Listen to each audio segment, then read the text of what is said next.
hari impuzu zisuzuguritse tutagagombye kwambara abana b'Imana. Petero yavuze ngo mwiyambure inzigo, ubugizi bwa nabi. Narakoda mu zindi mvugo, ubugizi bwa nabi. Nuko mwiyambure inzigo yose, inzigo cyangwa ubugizi bwa nabi. Hari umuntu ashobora kwambara umwambaro w'inzigo cyangwa ubugizi bwa nabi, ukambara uwo mwambaro.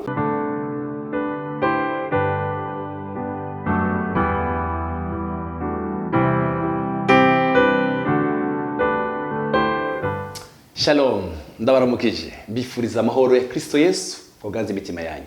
Ndabaye kaze mu kiganiro cy'ijambo ry'Imana mushikirizwa na CANAAN TV. Dusenge. Mwami Yesu, icubahiro amashimwe akugarukire, kaze uganiriza imitima yacu biciye mu ijambo ryawe Mana. Amahoro ya Kristo Yesu agaza imitima yacu mu izina rya Yesu. Amen. Bavandimwe, turabahaye kaze, turabashimiye cyane ngene muhora mukurikirana ibiganiro byacu. Izina rya Yesu Kristo Yesu mwami wacu abaheze umugisha. Mwami wacu abaheze umugisha, abagirire neza muri byose, impande zose z'ubuzima bwanyu. Reka dusangire imirongo ibiri yanditse mu gitabo cya Petero wa mbere. Petero wa mbere igice cya kabiri, umurongo wa mbere kabiri. Harimo amajambo yakoze ku mutima wanje. Nuko rero mwiyambure inzigo yose n'ubugunge bwose n'uburyarya n'ishari no kuvuga abandi nabi kose. Mumereke izo yazivutse vuba, mwifuza amata y'umutima atavanze n'amazi, kugira ngo abakuze abashikane kugakiza. Haleluya, haleluya. Bavandimwe, mureke ndababwira aya majambo ari ku mutima wanje. Petero yaravuze ngo mwiyambure. Hari ibintu tugomba kwiyambura muri uno rugendo rwatanguye ruja mu ijuru. Hari impuzu tutagomba kugenda twambaye ngo bikunde. Hari impuzu zisuzuguritse tutagagombye kwambara abana b'Imana. Petero yavuze ngo mwiyambure inzigo, ubugizi bwa nabi. Narakoda mu zindi mvugo, ubugizi bwa nabi. Nuko mwiyambure inzigo yose, inzigo cyangwa ubugizi bwa nabi. Hari umuntu ashobora kwambara umwambaro w'inzigo cyangwa ubugizi bwa nabi, ukambara uwo mwambaro ukawambarira muri korali, ukawambarira ukawugendana muri repetition, ukawujana mu ishengero, ukawujana ku ruhimbi, ukawujana ku ikanisa, ukaruja wambaye uyu mwambaro. Mureke twambara umwambaro w'agakiza. Sifa kwa Yesu Kristo. Inzigo yose n'ubugunge bwose n'uburyarya. Umuntu arashobora kuramutsa agufite inzigo muri we, uburyarya. Mwambura uburyarya. Umuntu wese uri kurangurikirana hano, kuba ufite ishari, kuba ufite uburyarya, inzigo, ubugunge, ibi ntacyo bizakumarira mu buzima bwawe. Uburiganya, kuriganya, uburyarya. Ugakorera Imana urazi neza uburyarya buri mu mutima wawe. Urazi inzigo ugendana, urazi ishari ugirira abandi, urazi inzigo n'ishari ugendana. Mwiyambure no kuvuga abandi nabi kose. Ugasanga ubuzima bwawe utaramye ku bandi, ugafata ikinyoma ukagikura abantu, ukavuga abandi. Urugingo rwawe muririmbana, musengana, mubana, mukorana ibikorwa by'Imana, mugabo ukagenda umwandagazo, ugafata ikinyoma ugakura hirya no hino ugenda. Mwiyambure. Narababwiye ubushize ngaha kuri televiziyo, narababwiye ngo gukiranukira Imana kwacu, kugororokera Imana kwacu, abana bacu bazobisarura. Abana bawe ntibagasarure insaku zawe. Abana bawe ntibagasarure inzigo, uburyarya, ishari, ubusambanyi. Umuntu agasambanira mu itorero, mu ishengero, ubwibone, uburyarya, kuvuga gusebanya. Imana idushoboze kwiyambura uyu mwambaro. Uyu si umwambaro w'abera, uyu si umwambaro w'abana b'Imana, uyu si umwambaro w'abaja mu ijuru. Uyu ni umwambaro w'abadayimoni. Uyu mwambaro tugomba kuwusenya ku buzima bwacu. Twiyambure. Ndakubwiye ngo wiyambure, twiyambure umwambaro wose udahesha Imana yacu icubahiro. birababaje gukorera Imana twambaye uburyarya, twambaye ishari, twambaye inzigo, twambaye amacakubiri y'amoko.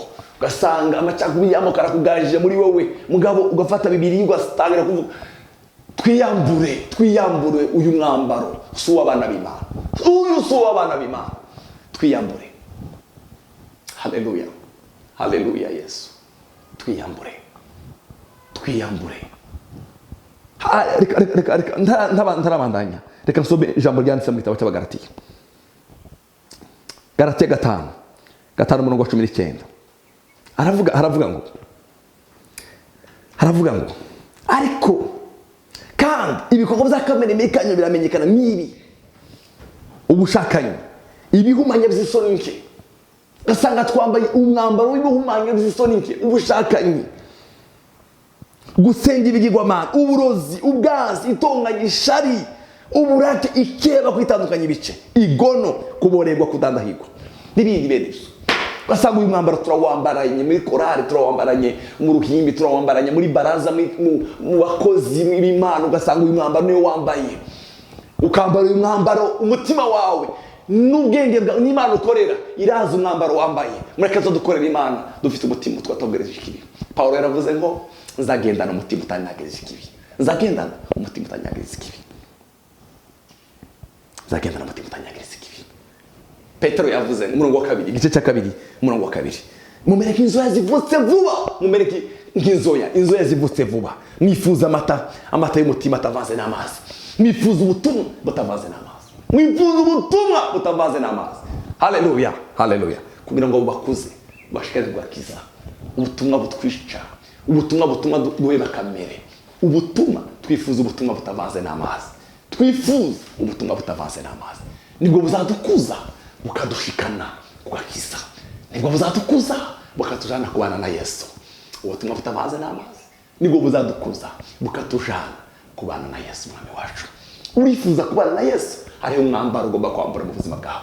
Urifuza kuzobana na Yesu, urifuza kuba unezerewe, urifuza kubaho muri buno buzima unezerewe, uguwe neza, tandukana n'icyaha n'igisa naco, tandukana no kubeshera abandi, tandukana n'inzigo n'uburyarya, tandukana no kwimbira abandi binogo. Yewe uzobibimbira uzarigwamo, icumu ndabiba nico yimbura. Urashobora kugira ngo tibizagukurikirana ico kinyoma, iyo nzigo, ubwo buryarya, iyo shari, uwo muka muyo cyakubira ufise, bizagukurikira, bikurikirana abana bawe. Mureke turagabana bacu agakiza, mureke turagabana bacu Imana, tubaraga Imana, tubarage amacakubiri, tubaraga inzigo, tubaraga uburyarya, tubaraga Imana. Petero yavuze ngo mwifuza ubutumwa bwiza butavanze n'amazi, ngo nibwo buzabakuza, ngo bukabashikana kugakiza. Haleluya, bukadushikana kugakiza, bukadushikana kugakiza, bukadushikana kugakiza. Yohana yaranditse ijambo ryiza, igice cya 10 umurongo wa 30. Yohana, ubutumwa bwiza bwa Yohana, yaravuze ngo sinkivugana namwe byinshi kuko umwami w'iyisi ari mukuza, yamara muri jewe ntacyo hafise. Haleluya, muri je ntacyo hafise. Satani afite iki muri wowe? Icyo afise cyose muri wowe ndagusegeye kuri uyu munsi wa none, iri jambo ryaje ku buzima bwawe. Icyo Satani yubatse muri wowe, uburyarya yubatse, ubusambanyi yubatse, inzigo yubatse, akabarego yubatse, haleluya, umuka mubi yubatse muri wowe, ugasanga ubuzima bwawe wakanyaraje wuzuye. Ico umwami Imana tubatse mu buzima bwawe, reka tugisambura uyu munsi wa none. Nemerera, haleluya, duhaguruka uri upfukame, uri Imana, ubwira Imana ngo Mana, sinkeneye kubana n'ishari muri jewe, sinkeneye kubana n'uburyarya muri jewe, sinkeneye kubana n'ubusambanyi muri jewe, sinkeneye kubana n'inzigo muri jewe. Haleluya, sinkeneye. Reka mbabwire ijambo Paulo yabwiye Abaefeso. Hari ijambo ryiza Paulo yabwiye Abaefeso, icyete cy'Abaefeso, igice cya 4, umurongo wa 22. Kubabwira iby'ingeso zanyu za kera ngo mwiyambure wa muntu wa kera, abozo no kwifuza kumurwendo. Twiyambure umuntu wa kera. Hari umuntu wa kera twarakijijwe, twarabatijwe, tuja kwisangira ryera, ariko tukicyambaye umuntu wa kera, tugenda ku ruhimbi rw'umwami tukicyambaye umuntu wa kera. Umuntu wa kera ari watuganjije, tuja kuhimba udashaka kuramukanya n'ukwegereye kubera iki hari umuntu wa kera ugendana nawe mureke dukorera Imana atambaye umuntu wa kera itu byagatsindwa n'Imana ya Israel gukorera umuntu wa kera gukorera Imana twambaye umuntu wa kera twiyambura umuntu wa kera. Pawulo avuga ijambo ryiza muri gice cy'Abaefeso mugahinduka basha mu mpemu y'ubwenge bwanyu mugahinduka basha mu mpemu y'ubwenge bwanyu. Haleluya. Mukambara wa muntu musha yaremwe mu shusho y'Imana. Ndakwifurira kwambara umuntu waremwe mu shusho y'Imana. Umuntu yaremwe mu shusho y'Imana mu kugororoka no mu kwera kukuri. Haleluya. Reka twambara umuntu yaremwe mu shusho y'Imana. Niwabereye niwaryoshe oh haleluya. Reka twambara umuntu yaremwe mu shusho y'Imana. Twambara umuntu yaremwe mu shusho y'Imana mu kwera kukuri. Sifa kwa Yesu. Mukambara wa muntu yaremwe mu shusho y'Imana mu kwera kukuri. Mwambara umuntu yaremwe mu shusho y'Imana. Mugendana umuntu yaremwe mu shusho y'Imana. Yohana yavuze ngo umwami w'isi karasa mugabo muri jewe ntacafise. Murije ntacafise. Satani afite iki muri wowe? Hari icyo afise muri wowe? Hari icyo yubatse? Hari inzigo yubatse muri wowe? Hari umwuka mubi usambanye yashize muri wowe? Hari umwuka mubi yubatse? Hari umugozi azarondera mu buzima bwawe? Hari umugozi azarondera mu buzima bwawe? Uwo mugozi uyu munsi none uwo mugozi ubwire ngo nta cufise murije nta muntu wa kera ngendana umuntu wari mu shusho y'Imana mu kwera kukuri. Haleluya. Umuntu yari mu shusho y'Imana niwo muntu ngendana, niwo muntu wanje. Tureke guhenda Imana tuhenda barashaka. Reka tureke guhenda abantu. Hari igihe duhenda tukibwira twebwe umutima wawe. Hari abantu babiri bakuzi Imana umutima wawe birazi neza ko wambaye umuntu wa kera ni ugendana irakuzi. Reka twambara umuntu wa kera, twambara umuntu wari mu shusho y'Imana mu kwera kukuri. Haleluya. Haleluya. Nyamara murije ntacafise. Reka tugwane intambara nta kintu Satani afite mu buzima bwacu, mu miryango yacu, mu buzima bwacu. Urakoze Yesu. Reka dusenge. Haleluya Yesu. Watubwiye Petero yavuze ngo twiyambure inzigo, uburyari, ishari, kuvuga abandi, ikeba, kwitandukanya ibice. N'Abagalatiya Pawulo yabwiye Abagalatiya twiyambure umuntu wa kera. Haleluya.